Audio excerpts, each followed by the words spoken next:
When my new neighbors moved in, the peace I cherished vanished overnight. Their children's cries and the incessant barking of dogs became my new normal, echoing day and night. The dogs, trapped in cages in their garden, barked endlessly, their frustration resonating through the walls. Working from home turned into a daily struggle against the relentless noise. I resented it but avoided confrontation, telling myself it would pass. Yet the house next door felt alive with chaos, its presence looming over mine. I tried to adapt, but deep down a part of me wondered if the noise hid something more sinister. One afternoon I noticed an argument outside. The man next door, with his ever-present white van, stood shouting at an older gentleman near the driveway. Their voices carried, angry, sharp, like they wanted the whole street to hear. I peeked through my window, curious yet cautious.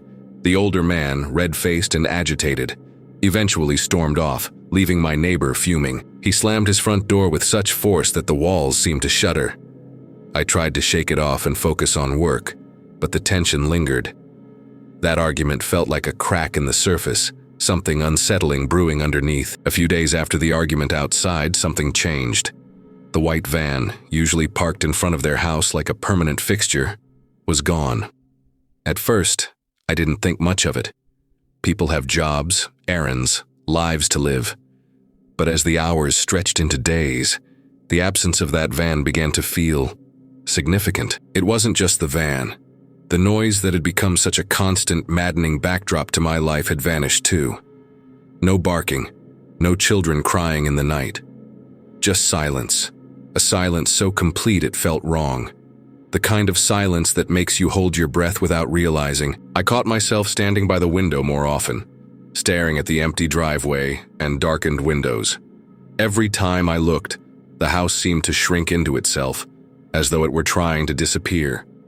All the windows were open, yet there was no movement, no sound. Curtains hung limp, untouched by any breeze. It was eerie. Initially, I felt a sense of relief. I could finally work without the constant disruptions. The peace I had been craving was here, and yet, instead of comfort, it brought an itch of unease. Where had they gone? Why had they left the windows open? Surely they would have closed them if they were going away for a while, I started to speculate. Maybe the argument I'd seen had been with the landlord. Maybe they'd been evicted. That made sense, right? But I'd heard no removal van, seen no signs of packing. They'd simply vanished. The quiet didn't feel natural.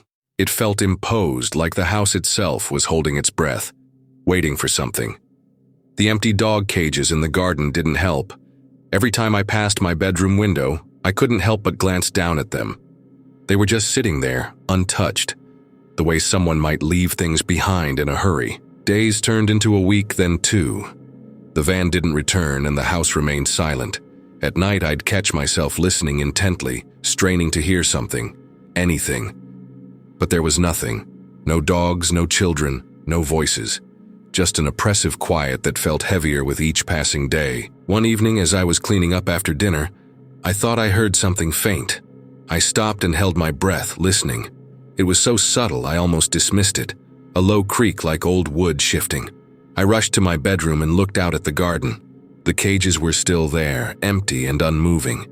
Yet the sound persisted. A chill ran up my spine as I realized it wasn't coming from the garden. It was coming from inside their house. It wasn't loud, but it was there. A soft, irregular creak. Like footsteps on old floorboards, I backed away from the window, my pulse quickening. Something wasn't right.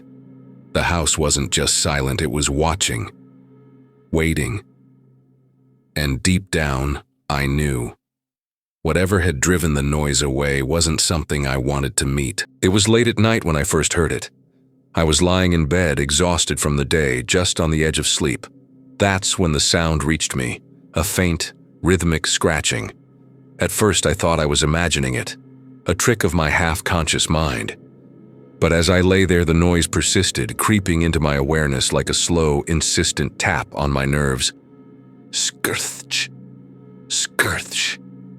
It was coming from my wardrobe. Now, my wardrobe isn't an ordinary freestanding one. It's built into the wall that separates my house from the neighbors. Its back is essentially the wall itself. I told myself it had to be something logical, a mouse maybe, or some kind of insect.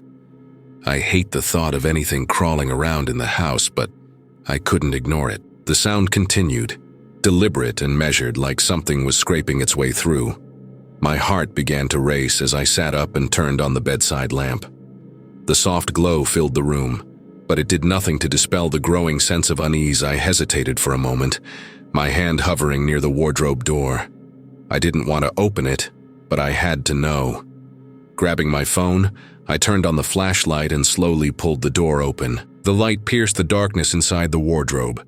My eyes darted from corner to corner, scanning for any sign of movement. Empty. Nothing but clothes hanging undisturbed.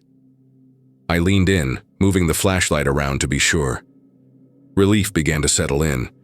Maybe I was just being paranoid. Then it came again. Rurch, shurch. The noise was louder now, more deliberate. But this time, it wasn't coming from inside the wardrobe. It was coming from behind it. From the wall, my breath caught, and I stumbled back, nearly dropping my phone. The scratching continued, steady and relentless, as if something on the other side was clawing its way through.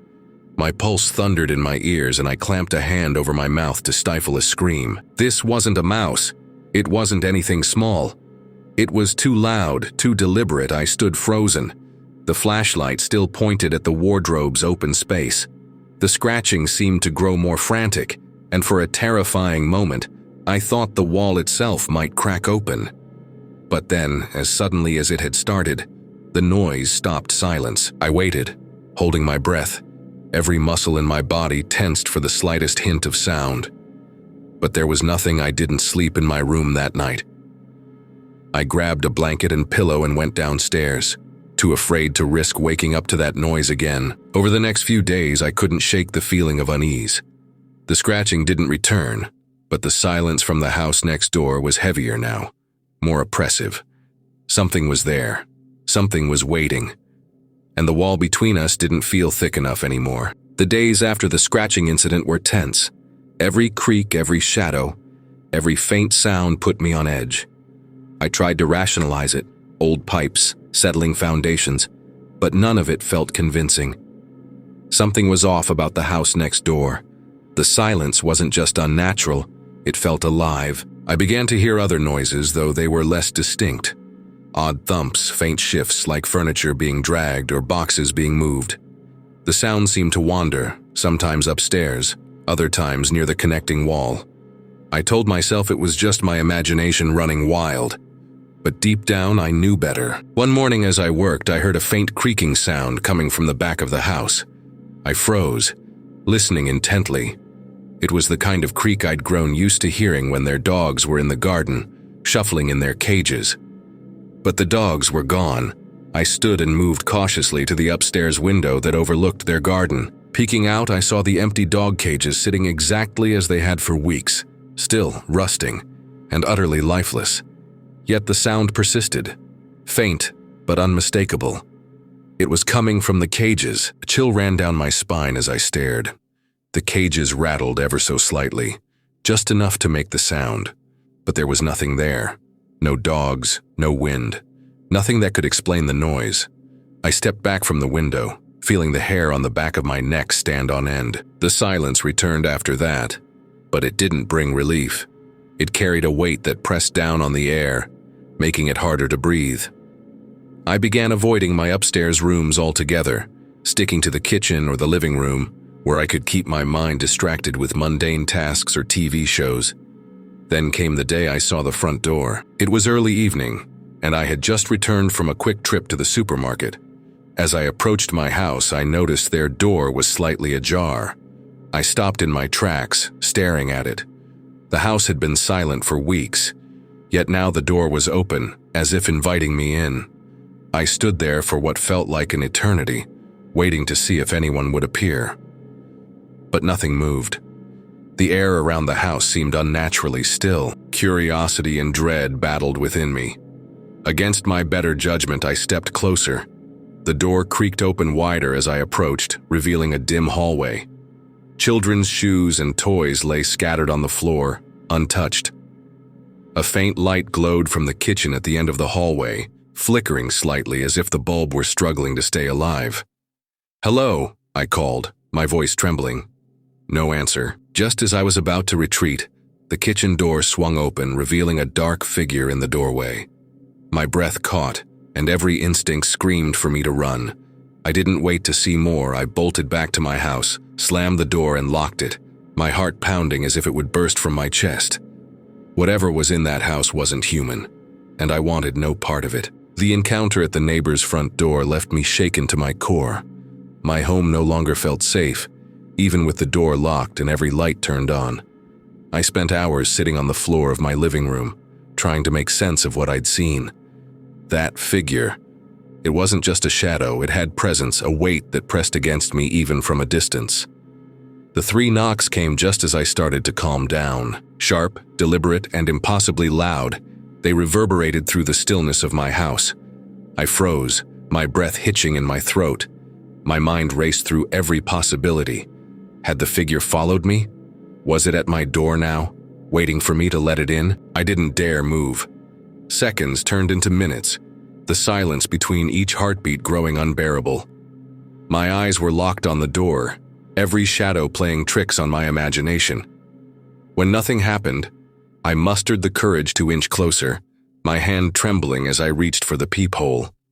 Nothing. The porch was empty, bathed in the dim glow of the streetlights. I opened the door a crack, peering out into the cold night. The street was silent, the shadows of neighboring houses stretching long and still. No one was there, yet I couldn't shake the feeling that I was being watched. I locked the door again and sat back down, my mind spiraling with questions and fears. What was happening? Was I losing my grip on reality? Or was something truly wrong with that house? Over the next few days, I tried to avoid thinking about it, burying myself in work and mundane routines. But the house next door wouldn't let me forget. The noises started again, soft at first, like a whisper at the edge of hearing. Faint shuffling, the creak of floorboards, the distant sound of something dragging across a surface. Each night the sounds grew louder, more deliberate, as if taunting me. One night, I heard something new. Faint laughter, high-pitched like a child's but distorted, unnatural. It echoed through the thin walls, sending a shiver down my spine. I forced myself to stay in bed, pulling the covers up to my chin, praying it would stop. The following morning, I decided to investigate one last time. From my bedroom window, I could see into their garden. The cages were still there, untouched, but this time, I noticed something else. A dark stain on the grass beneath them. My stomach churned. The stain hadn't been there before. It spread outward, almost like it was seeping from the ground itself. That evening, I heard a sound that froze me in place. A knock, not on my door, but from the connecting wall. 3 sharp raps, deliberate and impossibly loud. I couldn't ignore it anymore. Whatever was happening in that house wasn't just strange. It was wrong, and it was getting closer. I stared at the wall, heart pounding, as a single thought consumed me. What if it's not their house anymore? By now, the house next door had consumed my every thought. Every creak of the floor, every flicker of a light bulb, every distant sound felt like a harbinger of something I didn't want to face. I tried to keep my distance, but that house, or whatever was inside it, wouldn't let me go. It was late one evening when I noticed the light in their kitchen again. It flickered intermittently, the way it had the night I saw the figure. But this time, it didn't turn off completely. It stayed on, dim and steady, like a beacon calling me back. Against my better judgment, I found myself standing at the window staring at it. That's when I saw movement. A shadow shifted behind the curtains in the upstairs window. At first, I thought I was imagining it, but the longer I stared, the clearer it became. The figure was pacing, back and forth, its silhouette sharp and deliberate. I told myself it had to be one of the neighbors. Maybe they'd returned after all. But deep down, I knew it wasn't them. Gathering my courage, I decided to confront it. I grabbed my phone, intending to call someone for backup, but stopped short. What could I even say? That I was scared of a shadow. The walk to their front door felt like a march to my own doom. The house loomed over me, its windows dark and empty, save for that one persistent light in the kitchen. The door was still ajar, creaking slightly as the wind caught it. I hesitated, my hand hovering over the doorframe. "Hello?" I called, my voice trembling. No answer. Stepping inside, I was hit by the smell of mildew and something faintly metallic. The air felt thick, like it was pressing down on me. The hallway was just as I'd seen it before. Shoes and toys scattered haphazardly, as if the family had left in a rush. A noise snapped me out of my thoughts, a faint dragging sound from upstairs. My legs felt like lead, but I couldn't turn back now. Step by step, I climbed the staircase, each creak of the wood echoing in the silence. At the top of the stairs, I saw it. The door to the master bedroom was wide open, and standing just inside was the figure. It turned slowly, and though its face was hidden in shadow, I could feel its gaze piercing me. I froze, unable to move, as it took a step toward me. Time seemed to stand still as the figure took a step toward me, the sound of its movement sharp and deliberate against the oppressive silence. My body refused to obey my desperate plea to move, every muscle locked in place as if I were rooted to the spot. The figure's form was indistinct, its edges blurry as if it didn't fully belong in this world. It seemed to flicker, shifting between solid and shadow, yet its presence was undeniable. Even without a face, I could feel its gaze burning into me, heavy and unrelenting. The air grew colder with every step it took, my breath forming faint clouds in the dim light. My heart pounded in my chest, the sound echoing in my ears. I wanted to scream, to flee, but no sound escaped my lips. And then, it stopped. It stood just a few feet away from me, its head tilting slightly as though studying me. The silence was deafening, broken only by the faint creak of the floor beneath it. Slowly it raised an arm, a gesture that felt more like a warning than a threat. In that moment, I finally found the strength to move. I stumbled backward, nearly falling as I turned and bolted down the stairs. Behind me, the air seemed to shift, the silence replaced by a low, guttural hum that resonated deep within my chest. I didn't look back. I couldn't. Bursting out of the house, I slammed the door behind me and ran back to my own home, locking the door and collapsing to the floor. My chest heaved as I struggled to catch my breath, my mind racing with questions and fears. Whatever I had seen wasn't human, and it wasn't done with me.